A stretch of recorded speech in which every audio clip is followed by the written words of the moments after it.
ஜெயந்தி வந்த உடனே அமக்கலமா இருக்கு. எல்லாம் ஒருத்தர் கைத்தட்டு கொடுங்கம்மா. எவ்வளவு அழகான பாட்டு, உற்சாகத்தோட பாடி. ஆமா, மாரியம்மனே அப்படியே நேரா வந்த மாதிரி இருந்ததுமா. ஆமா, அதுதான் புது பாட்டுன்றது. வித்தக முத்தமிழே புகழ் வித்தைகள் மொத்தமும் கற்றுத் தெளிந்திட்ட முத்துநகை திரளால் வித்தக முத்தமிழே வந்தமிழே செந்தமிழே தாய் தமிழே என் நாவில் வந்து நர்த்தனமாடு.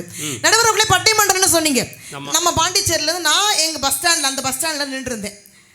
அங்க பஸ் ஏறி வர்றதுக்காக பாண்டிச்சேரி பஸ் ஸ்டாண்ட்ல அங்க ஒரு பொம்பளை புள்ள. அந்த பொம்பளை புள்ள சிறப்பு அம்சம் தெரியுமா? ஒரு பெண் பார்த்து பொறாமைப்படக்கூடிய அளவிற்கு அவள் பேரழகி.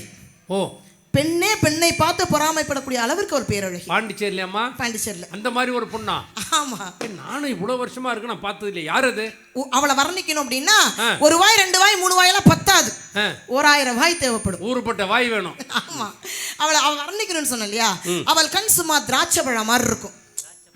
ஆமா, திராட்சை பழம் மாதிரி இருக்கும். திராட்சை மரம் மாதிரியா? பழம் திராட்சை பழம் மாதிரியா? அவளுடைய மூக்கு சும்மா கோவை பழம் மாதிரி இருக்கும். ஓ, அப்படியே கிளி வந்து கொத்தும். ஐயோ, அவளுடைய உதடு, அந்த கிளியும் பாண்டிச்சேரியில தான் இருக்கா? அது பாண்டிச்சேரியில தான். சரி. அவளுடைய உதடு சும்மா ரோஸா இதழ் மாதிரி இருக்கும். ஐயோ, அப்படி இருக்கும், ரோஸ் பட் மாதிரி. காலையில எப்படி ஒரு 6:30 மணிக்கு போய் பாத்திர வேண்டியதுதான். ஆமா, அவளுடைய உடல் வாகு சும்மா தேக்க மரமாட்டம் இருக்கும். ஐயோ, நீங்க ஒரு வீடு கட்டிட்டீங்க, இன்னொரு வீடு கட்டணும் அப்படின்னா அந்த வாசக்கல்ல அந்த தேக்க வைக்கலாம். அப்படி இருக்கும். ஆர்வத்தை ரொம்ப தூண்டுறியம்மா. அப்பேற்பட்ட பேரழகி. என் தம்பிக்கு நம்பர் வேணும், அந்த தம்பிக்கு நம்பர் வேணும்னா அந்த புள்ள நம்பர் வேணுமா? அப்பேற்பட்ட பேரழகி இல்லையா? அவன் யார ஜார்ஜ் கிட்ட கொடுத்துரு, அவர் தமிழ்நாடு பூரா கொடுத்துருவார். நாளைக்கு ஜார்ஜுக்கு தான் மெயினா அவர்கிட்ட கொடுத்துட்டா தமிழ்நாடு பூரா நம்பரை கொடுத்துருவாரு. இப்ப ஆயகாரம்பலத்துல எல்லாரும் யோசிக்கிறாங்க, அப்பேற்பட்ட பொம்பளை புள்ள யாரா இருக்கும் அப்படின்னு எல்லாரும் ரொம்ப யோசிக்கிறாங்க. அவ்வளவு பெரிய அழகி யாரு? பேரழகி யாரு? அப்பேற்பட்ட பொம்பளை புள்ள யார் தெரியுமா? இந்த பாண்டிச்சேரி சொப்பன சுந்தரி. அது நான் தான். நம்பர் வேணான்ற செல்ல தூக்கி போட்டு கூட அந்த நம்பர் வாங்கி என்ன பண்ண போறோம்? இது இவங்களுக்குலாம் ரசிக்க தெரியலன்னு அர்த்தம். ஆயக்கார மக்கள் தயவு செய்து காப்பாத்தி விடுக்கா. பாண்டிச்சேரி ஜெயந்தி அழகா இருக்காங்கன்னா ஜோர கை தட்டுங்க பாப்போம். தட்டுறாங்க பாருங்க. நானும் கொஞ்சம் ஒருத்தர் தலையிலே அடிச்சுக்கிறாங்க. ஆனா என் கணவர் என்னை பார்த்து, அடியே ஜெயந்தி, நீ தாண்டி என் வீட்டு தோட்டத்தை பட்டாம் பூச்சிட்டின்னு வேறு. ஆமா, பட்டாம் பூச்சிட்டின்னு வேறு. எப்படி தெரியுமா? பட்டாம்பூச்சிடி நீ பட்டாம்பூச்சிடி, கொட்டாங்கூச்சிடி நான் கொட்டாங்கூச்சிடி, பட்டாம்பூச்சிடி நீ பட்டாம்பூச்சிடி, கொட்டாங்கூச்சிடி நான் கொட்டாங்கூச்சிடி, பல்ல பல்லனை சொல்லிக்கிற அவள கண்ணாடி, பக்குவமா வந்து நில்லு மாமா முன்னாடி, அழகி அழகி உன்னை மனைவியாக்கவா, கணவன கைய பிடிக்கணும், கண்ணத்துல உம்மா கொடுக்கணும், கணவன கைய பிடிக்கணும், கண்ணத்துல உம்மா கொடுக்கணும், பட்டாம்பூச்சிடி நீ பட்டாம்பூச்சிடி, கொட்டாங்கூச்சிடி நான் கொட்டாங்கூச்சிடி.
சொல்லி பாராட்டுற ஒரு பொம்பளை புள்ளிய கணவன்னா அது எங்க காலத்து பாட்டால தான் நடுவர்களே முடியும். இதான் பொற்காலம். இதான் பொற்காலம். அது கற்காலம். அது நடுவர்களே எதிரிலிருந்து வந்தாங்க, உங்களை மரியாதையா பாராட்ட. இப்ப நான் உங்களை பாராட்ட போறேன்.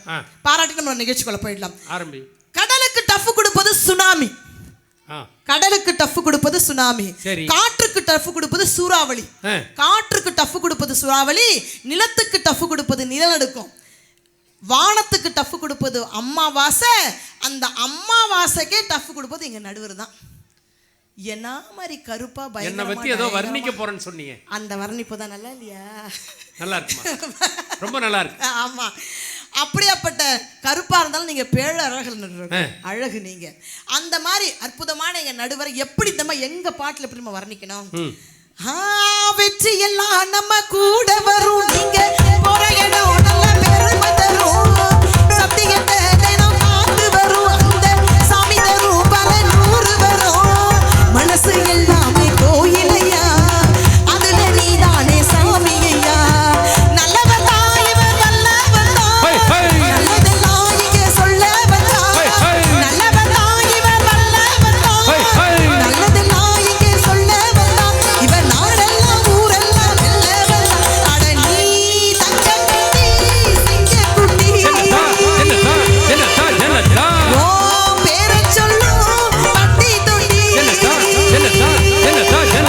பொட்டு வச்ச தங்கப்பழம் ஊருக்கு நீ மகுடம், நாங்க தொட்டு தொட்டு இழுத்து வரும் ஜோரான தங்கரதம்.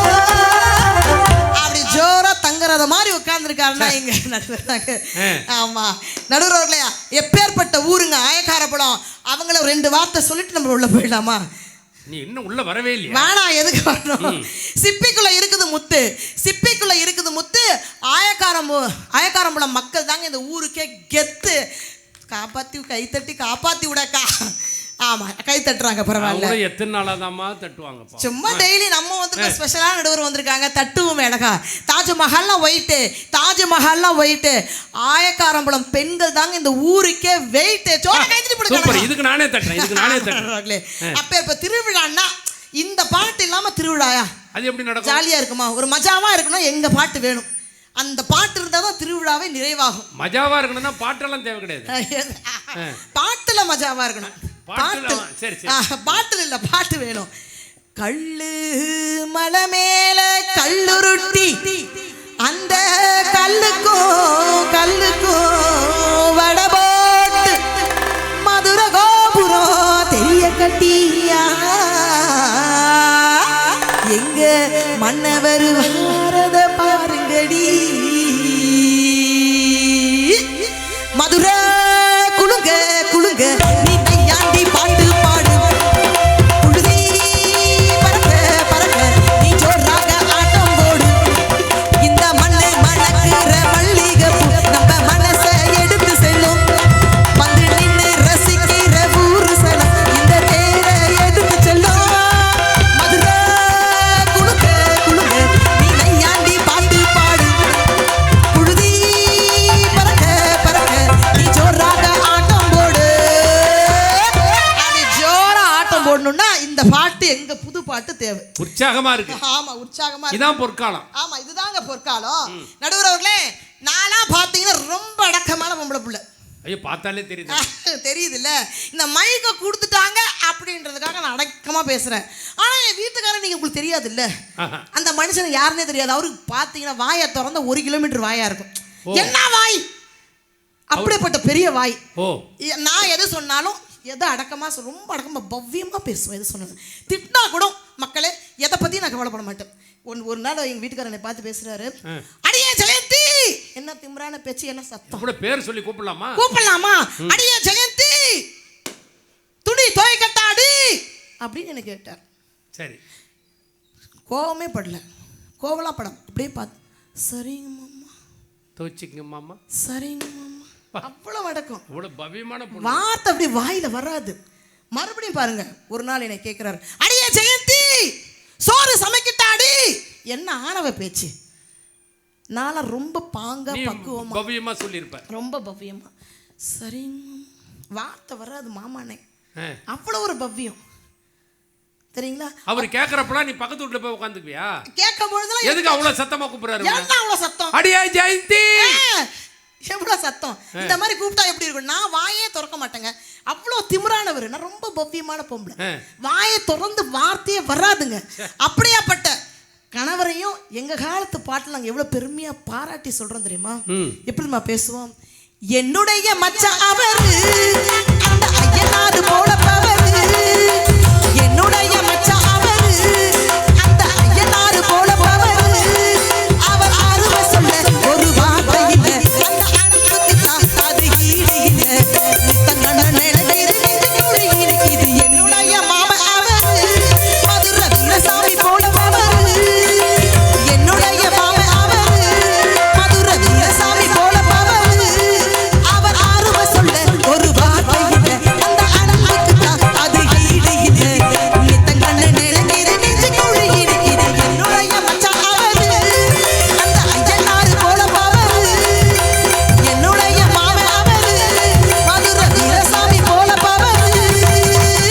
அப்படி சொல்லி நாங்க பாராட்டுறோம்னா இன்னைக்கு இருக்கக்கூடிய பாடல் எங்க குடும்ப உறவை நல்லா வலுப்படுத்துதுங்க. எனக்கெல்லாம் 15 வருஷத்துக்கு முன்னாடி கல்யாணம் ஆச்சு. 15 வருஷம் ஆச்சாமா? ஆமா. நான் கல்யாணம் ஆகாத பொண்ணுன்னு நினைச்சேன். ஐயோ நடுவர் அவர்களே, என்னைய பார்த்தா கல்யாணம் ஆகாத மாதிரியே தெரியுது. உனக்கெல்லாம் கூட வெக்கம் வருது இல்ல? சரி சரி. ஆமா அவர்களே, 15 வருஷம் ஆச்சு. ஆனா ஒரே ஒரு உண்மையை நான் வெளிப்படையா இந்த ஊர்ல ஆயக்காரம்பலத்துல நான் என் தம்பி முன்னாடி சொல்லி ஆகணும். அதை உடனே சொல்லுமா? ஆமா, கிட்டத்தட்ட நடுவர் அவர்கள் நீங்க கேட்கணும் நல்லாவே, 50-60 மாப்பிள்ளைகள் என்னை பார்க்க வந்தாங்க. ஓ, 50-60 மாப்பிள்ளைகள் வந்தாங்க என்னை பார்க்கறதுக்கு. பன்மை ப்ளூரல்ல வந்திருக்காங்க. ஆமா வந்தாங்க. 50-60 மாப்பிள்ளைகள் வந்தாங்க போனாங்க. ஒரு வயல் என்னை பார்த்து ஓகே சொல்லல. கோவம் வந்துருச்சு, பயங்கர கோவம். எப்படி சொல்லுவான்? என்னைய பார்த்தா நல்லா இல்லையா? எல்லாம் என்னைய பார்த்து நல்லா இருக்குன்னு கை தட்டினாங்கல்ல. ஆமா, ஆனாலும் வந்த மாப்பிள்ளைக்கு என்னை பிடிக்கல. எனக்கு ரொம்ப கோவம் வந்துருச்சு. உடனே நான் சொன்னேன், இனிமே ஒரு பையன் நம்ம வீட்டுக்கு வரக்கூடாது, நீங்க இனிமே போய் ஊரா மாப்பிள்ளையை தேடுங்கன்னு. சரி, இந்த காலத்து பொம்பளை பிள்ளை வாழ்க்கை சொர்க்கமா இருக்கணும் இல்லைங்களா, நல்ல மகிழ்ச்சியோடு இருக்கணும்னு சொல்லிட்டு யோசிச்சு இனிமே போய் நீங்க மாப்பிள்ளையை தேடுங்க எங்கள் அப்பா அம்மாட்ட சொன்னேன். ஒரே ஒரு கண்டிஷன் மட்டும் போட்டேன். ஒரே ஒரு கண்டிஷன், நம்ம ஆயக்காரம்பலத்தில் மாப்பிள்ளைக்கும் பொண்ணுக்கும் தான் 10 பொருத்தம் பார்ப்போம். நான் கொஞ்சம் வித்தியாசமான பொம்பளை பிள்ளை. எல்லாருக்குமே ஒரு இது இருக்கு. அந்த என்னன்னா மாமியார் மருமக சண்டை. மாமியார் மருமக சண்டைன்னு அந்த காலத்துலலாம் இதே பிரச்சனை, இதை ஒழிக்கணும் அப்படின்னு சொல்லிட்டு நான் உட்காந்து யோசிச்சு எங்கள் அம்மாட்ட எனக்கும் என் மாமியாருக்கும் 10 பொருத்தம் பாருங்கன்னு. எனக்கும் என் மாமியாருக்கும் 10 பொருத்தம். ஊரூரா தேடினாங்க. ஒரே வருஷத்துல வரன் அமைஞ்சது. முடிச்சிருங்க அப்படின்ட்டு முடிச்சாச்சு. எங்கள் அம்மா பக்கத்து இப்படி உட்காந்து, அடியே தங்கம், அடியே செல்லம், புருஷன் வீட்டுக்கு போகிற இடத்துல வீட்டுக்கார கையில் வச்சுக்கோ அப்படின்னு சொன்னாங்க. வீட்டுக்கார கையில் வச்சுக்கிறதுக்காக எனக்கு என் மாமியாருக்கு நான் 10 பொருத்தம் பார்த்தேன். வீட்டுக்கார யாரும் கையில் வச்சுக்க கூடாது. ஆயக்காரம்பலம் பெண்கள்கிட்ட நான் சொல்லி கொடுத்துட்டு போகிறேன், மாமியாரை 3 டிப்ஸில் நம்ம கையில் வச்சுக்கணும். இந்த காலத்து பொம்பளை பிள்ளை நம்பலாம். 3 டிப்ஸு. டிப்ஸ் நம்பர் 1, ஹஸ்கி வாய்ஸ்ல பேசணும் நடுவர்களே. ஹஸ்கி வாய்ஸ்ல பாரு, விஸ்கி எல்லாம் குடி கூடாது, கெட்ட பழக்கம். விஸ்கி இல்ல, ஹஸ்கி வாய்ஸ். Husky voice. ஆமா, சைலண்டா மெதுவா போய் மெதுவா அத்தே அத்தே அத்தே அத்தே. என்ன செய்ய போறீங்க நீங்க 2 பேரும்? ஒரு அத்தைக்கிட்ட போய் மருமக பேசுற அது வாய்ஸா இது? உச்சக்கிட்ட பேச வந்தா அத்தைக்கிட்ட போய் பேசிட்டு இருக்க. இல்ல நடுவர்களே, ஹஸ்கி வாய்ஸ்ல பேசணும். அத்தை அத்தை, உங்க புள்ள நீங்க சுட்ட இட்லின்னா 4 இட்லி கூட சாப்பிட்ற அத்தை அப்படின்னு சொல்லி பாருங்க. கிளவி எந்திரிச்சு தோல் உளுந்த ஊற போட்டு ஆட்டுக்கல்லை ஆட்டி பண்ணு மாதிரி இட்லி சுட்டு கொடுப்பா. அழகா தின்னுட்டு எங்க நடுவரோட ஊரா பட்டிமன்றம் போய்கிட்டு இருக்கேன். டிப்ஸ் நம்பர் 2, அதே ஹஸ்கி வாய்ஸ்ல, அத்தை அத்தை அத்தை அத்தை, உங்க புள்ள, ஏன் புருஷன்ற வார்த்தை வரப்படாது. உங்க புள்ள நீங்க துவைச்ச சட்டைன்னா கடையில் வாங்கி கொடுத்த புது சட்டை மாதிரி இருக்கு அத்தை அப்படின்னு சொல்லி பாருங்க. கிளவி ஏந்திரிச்சு சர்ஃபில் ஊற போட்டு தேயோன்னு தேய்ச்சி அயன் பண்ணி கொண்டு வந்து நீட்டுவா. பொண்டாட்டிக்கு எப்படி சூடு சொன்ன கிடையாது, புருஷனுக்கு சூடு சொன்ன கிடையாது. அழகாக எடுத்து மாட்டிட்டு ஆஃபீஸ்க்கு போயிடுவார். Tips number 3. 2 டிப்ஸை நீங்கள் ஃபாலோ பண்ணுறீங்களோ எனக்கு தெரியாது. 3வது டிப்ஸை நல்லா கேட்கணும் எங்கள் நடுவரோட சேர்த்து. சரி, டிப்ஸ் நம்பர் 3, அதே ஹஸ்கி வாய்ஸில், அத்தை அத்தை அத்தை அத்தை, உங்க புள்ள நீங்க சமைச்ச சாப்பாடுன்னா 2 தட்டு கூட சாப்பிட்ற அத்தை அப்படின்னு சொல்லி பாருங்க. இந்த மழை மாரியம்மன் சத்தியமா சொல்றேன், என் வீட்டு கிச்சன்ல என்ன நடக்கும் தெரியாது. தட்டு தட்டா வந்து இறங்கும்.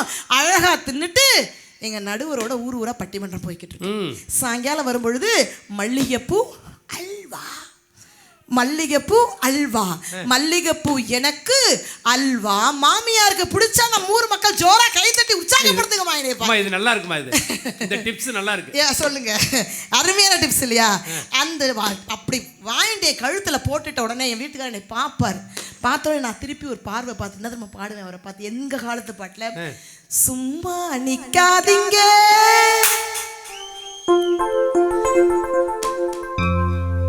சும்மா நிக்காதீங்க என்ன சொல்லுபடி வைக்காதீங்க சும்மா நிக்காதீங்க என்ன சொல்லுபடி வைக்காதீங்க சின்ன வயசு தாங்காது என்ன பண்ணும் தெரியாது பாட்டு இருக்கு பீச்சை இருக்கு பொண்ணு இருக்கு இன்னும் என்ன வேணுங்க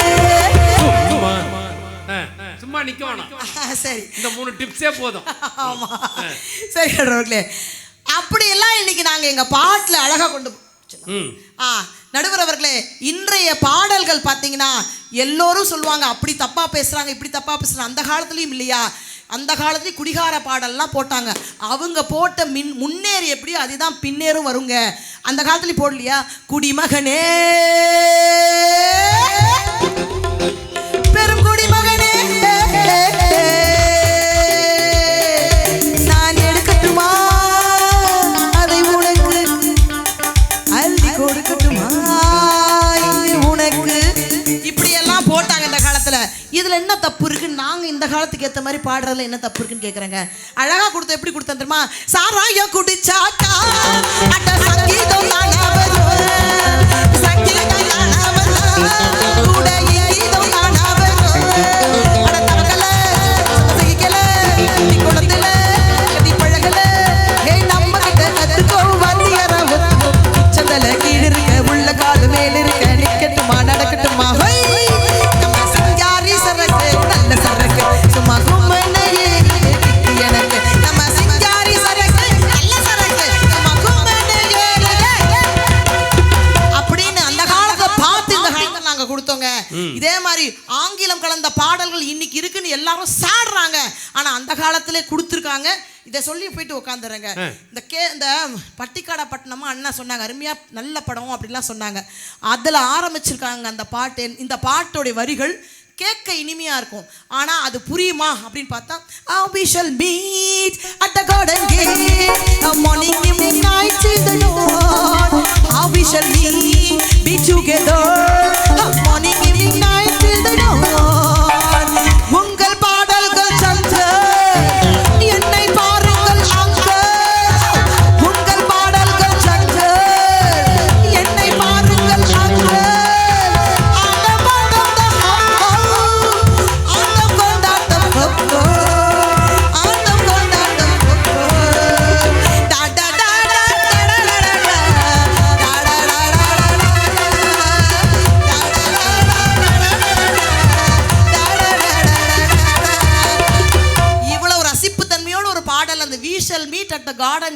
புரியுமா? படித்தவர்களுக்கு அது புரியும். பாமர மக்களுக்கு நீங்க அப்ப எழுதி கொடுத்த பாட்டுல தாங்க நாங்க இன்னைக்கு எல்லாருமே தொடர்ந்து வாழ்க்கையில எங்களுடைய பாடல்களை எடுத்துக்கிறோம்னு சொல்லிட்டு நிறைவாக பழைய பாடல்கள் அந்த காலத்து வாழ்க்கை ஒரு வட்டத்துக்குள்ள இருந்துச்சு. இன்னைக்கு வறந்து விரிந்து விசாலமாக இருக்கு. இன்னைக்கு இருக்கக்கூடிய குழந்தைங்கள் ஒரு காலத்துல என் புள்ள இந்த ஊர்ல வாழ்ந்தா போதும், என் பொண்ணு இந்த ஊர்ல கட்டிக்கிட்டா போதும்னு நினைச்ச காலம் அந்த காலம். ஆனா இன்னைக்கு என் பிள்ளையும் பொண்ணும் சமமா வெளிநாட்டுலயோ வெளியூர்லயோ போய் படிச்சு வேலை பார்த்து நல்லா சம்பாதிக்கணும்னு சொல்றது அந்த காலம். அடுப்பூதும் பெண்களுக்கு படிப்பு எதற்குன்னு சொன்னது அந்த காலம். அடுப்பூதும் பெண்களுக்கு படிப்பு இதற்கு தான் சொன்னது இந்த காலம். இன்னைக்கு படிச்சு நல்ல ஒரு வெளியில வந்ததுனால தான் என் வீட்டு குடும்பத்தில் நல்ல பட்டிமன்ற பேச்சாளராக நான் வெளியே வந்திருக்கேன்னா நானே ஒரு முதல் சான்றாக இந்த காலத்து பெண்ணாக இருக்கிறேன்னு சொல்லிட்டு அற்புதமான வாய்ப்பினை எங்கள் தம்பியும் எங்கள் அண்ணனும் இந்த மண்ணில் ஏற்படுத்தி கொடுத்தமைக்கு நன்றி கூறி விடைபெறுகிறேன். நன்றி நன்றி நன்றி நன்றி. ஒரு பெரிய இடி மழை ஓஞ்ச மாதிரி இருக்கு. ஒரு பெண்ணுக்கெல்லாம் இந்த மாதிரி குரல் அமையறதுலாம் பெரிய கஷ்டம். ஜெயந்தி உண்மையிலே அதான் அந்த வேகம், துடிப்பு, ஒரு உற்சாகம் எல்லாம் கலந்த ஒரு கலவை யாருன்னா அது ஜெயந்தி தான். ஆரம்பமே ஒரு உற்சாகமாக இருந்தது பாருங்கள். இந்த பாட்டெலாம் யார் பாடுவா? டாட் டாட் டாட் டட டட்டா பாட்டெலாம் அந்த படத்தில் அதுக்குள்ளே இந்த ஆங்கில வார்த்தையை எடுத்து வச்சு அது மாதிரி சொல்கிறதுக்கெலாம் ஒரு ஆள் வேணும். அந்த மாமியாருக்கு 3 டிப்ஸு சொன்னார்ல, அதெல்லாம் குறித்து வச்சுக்கிட்டாங்க. இந்த ஊரை வந்து கெடுத்துட்டு போகிறதுக்கு நீ வந்திருக்கப்ப அத்தை அத்தை அது மாதிரி சொல்லணுமா. அத்தைக்கிட்ட போய் புருஷங்கிட்ட பேச வேண்டியது விஸ்கி வாய்ஸ், என்னது அஸ்கி வாய்ஸ். அதுவே புருஷங்கிட்ட பேச வந்து அத்தைக்கிட்ட போய் சொல்லணுமா. இந்த பாருமா, மாமியார் மருமக சண்டை எல்லா ஊர்லேயும் உண்டு. ஒன்று தெரியுதா? எல்லா ஊர்லேயும் மாமியார் மருமக சண்டை உண்டு. ஆனால் எனக்கு கல்யாணம் ஆகி கரெக்டாக 28 வருஷம் ஆகுது. சத்தியத்தை சொல்கிறேன், இன்னை வரைக்கும் எங்கள் அம்மாவுக்கும் என் பொண்டாட்டிக்கு ஒரு நாள் கூட சண்டை வந்தது கிடையாது. உண்மையாக சொல்கிறேன். ஏன் தெரியுமா? கல்யாணம் ஆன மறுநாளே எங்கள் அம்மா எங்கள் தங்கச்சி வீட்டுக்கு போயிட்டாங்க. அவங்க மட்டும் இங்கே இருந்திருந்தாங்கன்னா 2 கடப்பாரை வச்சு குத்தி இருந்திருக்கும். நான் பிரித்து விட்டேன் அன்னைக்கே. அதனால தான் சண்டை வந்தில்லை. ஆனால் மாமியார் மருமக சண்டை எல்லா வீட்லேயும் நடக்கும். அதுக்கு ஒரு டிப்ஸை கொடுத்து அழகுபடுத்தியிருக்கு ஜெயந்தி.